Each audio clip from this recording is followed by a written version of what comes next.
Mes chers compatriotes, chers frères, chères sœurs, chers amis de la Côte d'Ivoire, je suis particulièrement heureux de m'adresser à chacune et à chacun d'entre vous au seuil de l'année 2019 qui s'annonce importante pour notre pays. L'année 2018 n'a pas été facile pour beaucoup de nos compatriotes. Je pense à ceux d'Abidjan et de certaines villes de l'intérieur qui ont subi de plein fouet les inondations provoquées par les pluies diluviennes liées au dérèglement climatique. Je pense également aux populations du centre et du centre-nord de notre pays, notamment celles de Bouaké, qui ont dû faire face à une pénurie d'eau potable en raison d'une baisse importante de la pluviométrie. Malgré la croissance économique soutenue depuis plusieurs années, je pense aussi à tous ceux qui doivent faire face à des conditions de vie parfois difficiles, aussi bien dans nos villes que dans nos villages. Je veux dire à chacune et à chacun de vous ma détermination à tout mettre en œuvre pour améliorer le quotidien de chaque Ivoirien. Dans cette perspective, j'ai instruit le gouvernement, lors de mon message à la nation du 6 août dernier, de renforcer notre action sociale afin d'apporter le soutien de l'État à nos populations, notamment les plus vulnérables. Le programme social du gouvernement, qui sera mis en œuvre dès 2019, abordera toutes les problématiques sociales avec beaucoup plus d'ampleur et de pragmatisme afin de garantir à tous des résultats immédiats et durables autour des 5 orientations suivantes. Premièrement, fournir aux populations des services de santé de proximité et améliorer la protection sociale. Deuxièmement, renforcer les conditions d'accès et de maintien à l'école des enfants de 6 à 16 ans, notamment les jeunes filles, et améliorer les conditions d'études et de vie des étudiants. Troisièmement, favoriser l'accès des populations au logement, à l'eau potable, à l'énergie, au transport, aux biens de grande consommation.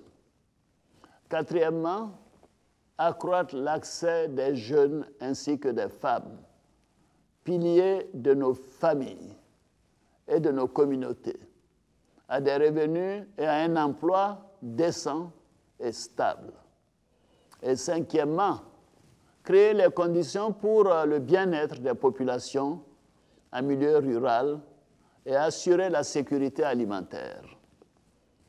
Mes chers compatriotes, le gouvernement présentera dès le mois de janvier les détails de ce programme d'un montant global de 727 milliards 500 millions de francs CFA sur 2 ans, qui sera adopté en Conseil des ministres.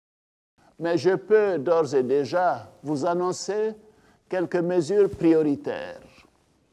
Au niveau de l'énergie, le programme d'électricité pour tous, le PEPT, qui permet, avec un apport initial de 1 000 francs CFA, de disposer d'un branchement électrique et d'un abonnement au réseau électrique, sera renforcé pour permettre aux populations à faible revenu d'avoir de l'électricité à domicile.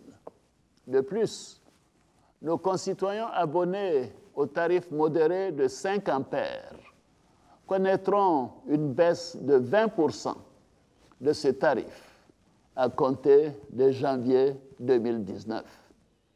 Au niveau de l'éducation, dans le cadre de l'école obligatoire pour les enfants de 6 à 16 ans, nous avons procédé au recrutement de 5 000 enseignants au cours de l'année 2018, ainsi qu'à l'ouverture de 4 104 salles de classe du primaire et 41 collèges dans le secondaire. Cependant, nous constatons avec regret que dans certaines zones, des parents continuent de cotiser pour l'éducation de leurs enfants en raison du déficit d'enseignants ou encore qu'il existe des écoles sans table-banc. Ce sont autant de situations inacceptables que le programme social va résoudre avec des objectifs précis sur la période 2019-2020. Ainsi, nous procéderons à un recrutement exceptionnel de 10 300 enseignants contractuels du primaire et du secondaire et nous équiperons les écoles avec plus de 500 000 tables-bancs. Au niveau de l'enseignement supérieur, après l'ouverture de l'Université de Mans, le gouvernement a procédé au lancement des travaux de l'Université de San Pedro et les travaux de l'Université de Bandungu vont démarrer au cours du premier semestre de 2019. En outre, le financement de l'Université d'Ojene a été bouclé et les discussions sont en finalisation pour ce qui concerne l'Université d'Abanguru. Les études relatives à la ville universitaire d'Adiaké sont en cours. Ainsi, notre pays va disposer de 10 universités à l'horizon 2025. Les résidences universitaires seront également réhabilitées et de nouvelles seront construites. En matière d'eau potable, le programme social du gouvernement permettra la réhabilitation de 21 000 pompes hydrauliques à travers tout le pays pour le bénéfice de nos concitoyens vivant en milieu rural. Le renforcement des capacités de production d'eau potable dans les principales capitales régionales, notamment Bouaké et Achevé. Dans le secteur de la santé, après la phase pilote de la couverture maladie universelle, auprès de 150 000 étudiants à travers le pays, la généralisation de la couverture maladie universelle en 2019 sera accompagnée par la construction, la réhabilitation, l'équipement et le rééquipement de près d'une cinquantaine d'établissements hospitaliers et 600 centres de santé. Dans le cadre de la réduction de la mortalité infantile, le programme social du gouvernement ambitionne de consolider les acquis du programme élargi de vaccination et de veiller à garantir la disponibilité et la permanence des vaccins. D'autres mesures prioritaires du programme social du gouvernement concerneront le projet d'autonomisation de la femme, avec une augmentation significative du fonds d'appui aux femmes de Côte d'Ivoire et la poursuite de l'octroi de transferts monétaires de l'ordre de 144 000 francs CFA par an au profit de près de 100 000 ménages parmi les plus démunis, comparé à 35 000 ménages en 2018.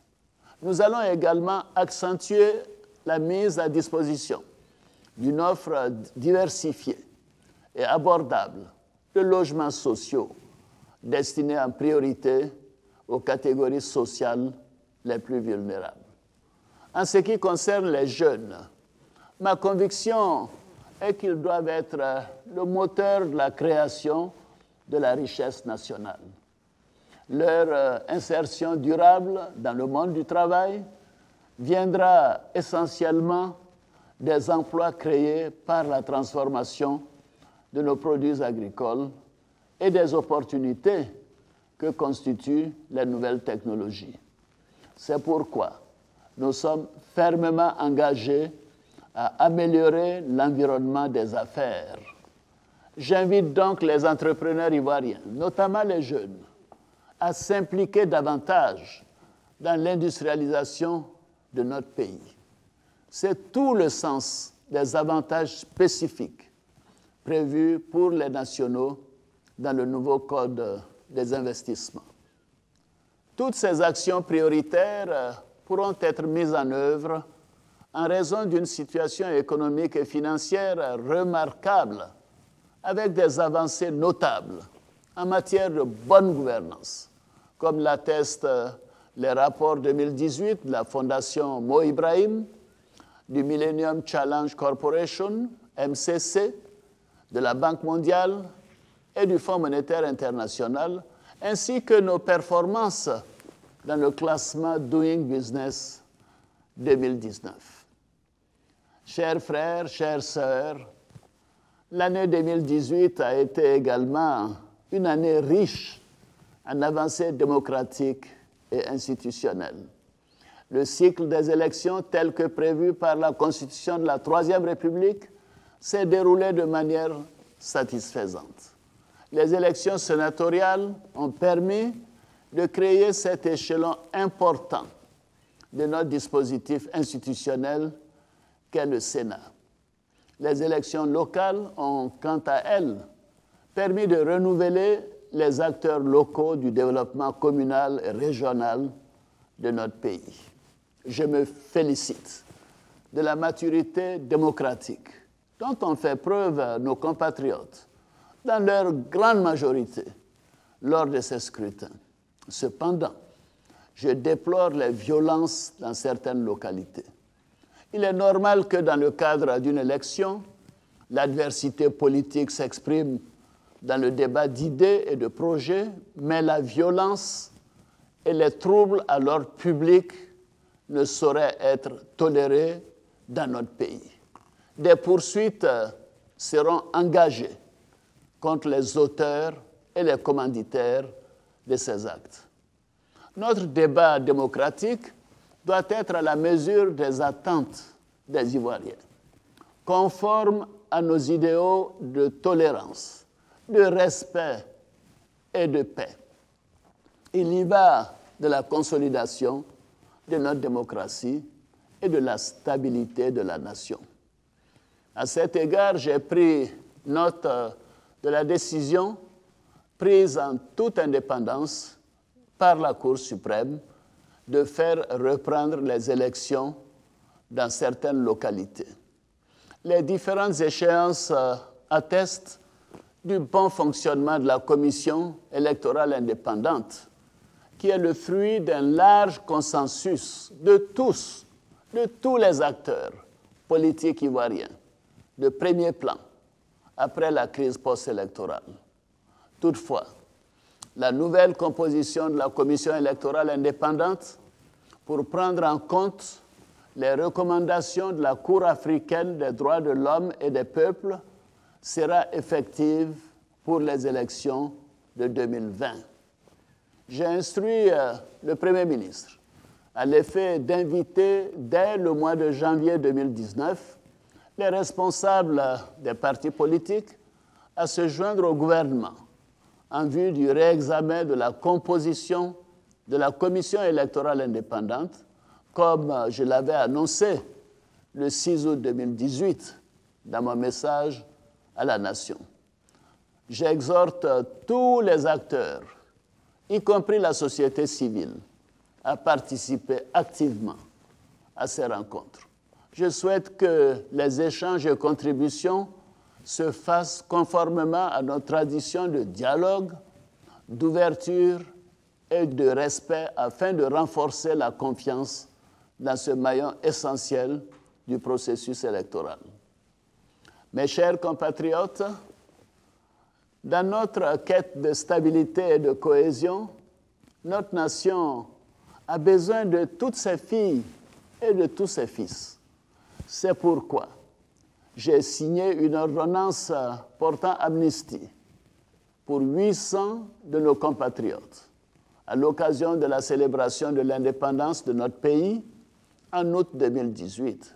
Je me réjouis que le Parlement ait adopté la loi d'amnistie à une importante majorité, car cette initiative a été largement saluée par nos concitoyens. Par ailleurs, j'ai décidé, en cette fin d'année, d'accorder la grâce à 2532 détenus de droit commun condamnés pour des infractions mineures en application de l'article 66 de notre Constitution. À l'occasion de cette nouvelle année, l'État leur offre ainsi une nouvelle chance de s'intégrer dans la vie sociale. Concernant nos frères et sœurs en exil, nous continuerons de faciliter les conditions de leur retour au pays. À ce jour, presque tous nos concitoyens sont rentrés en Côte d'Ivoire.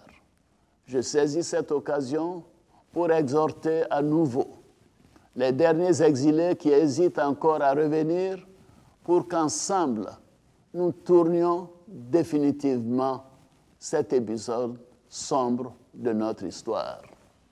Je me réjouis du regain de vitalité que ces décisions apportent à notre marche inéluctable vers la réconciliation nationale. Je salue aussi la contribution de tous les Ivoiriens en l'enrichissement du débat politique, preuve du dynamisme de notre démocratie. Je veux néanmoins réaffirmer qu'au-delà des divergences politiques, il n'y a qu'une seule Côte d'Ivoire, notre patrie commune. Elle est une et indivisible.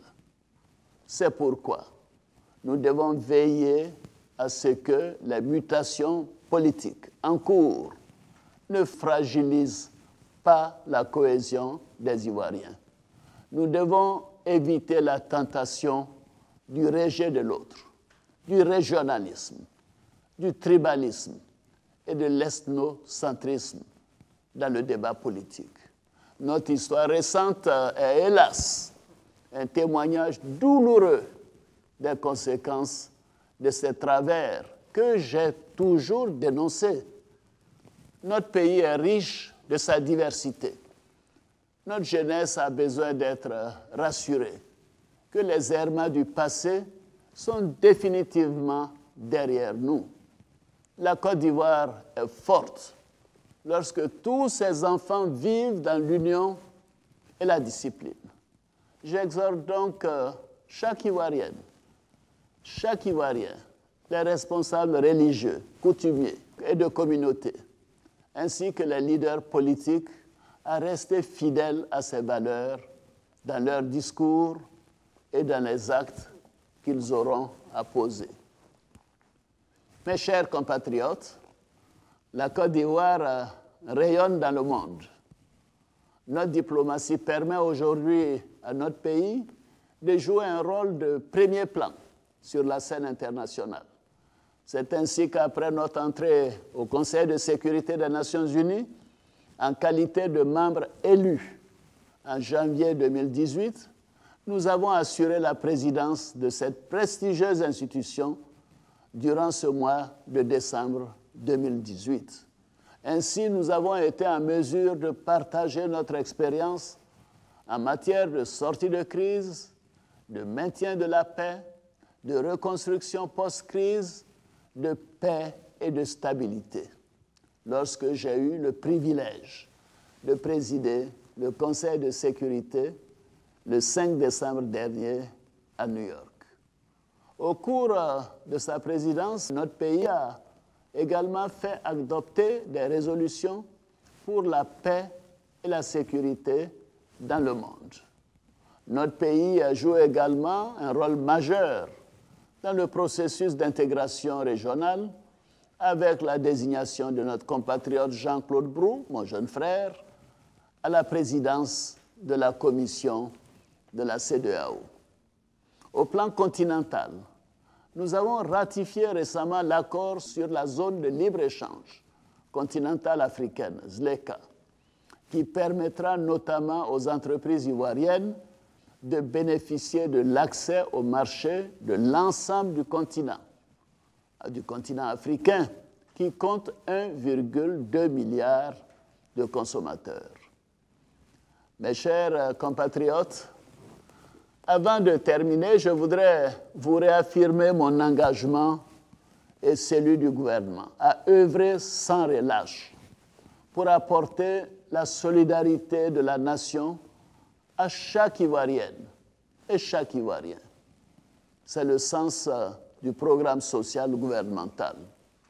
J'ai une pensée particulière pour nos parents paysans qui contribuent énormément à la richesse de notre pays et qui ont vu leurs revenus diminuer considérablement en raison de la chute brutale des cours mondiaux du cacao et du café.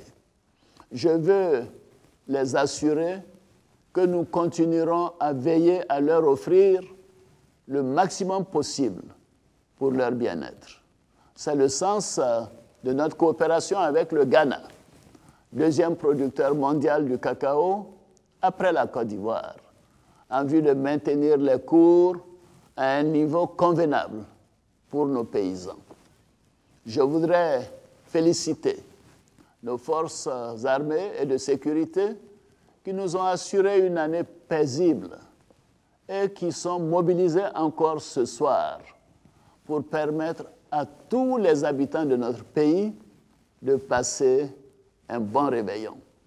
Je salue tous ceux qui partent à la retraite pour les bons et loyaux services rendus à la nation, tout particulièrement le général de corps d'armée, Touré Sékou, et le général de division, Kwaku Nicolas. Enfin, je vais dire à chacune et à chacun d'entre vous la confiance qui m'anime à la veille de cette nouvelle année.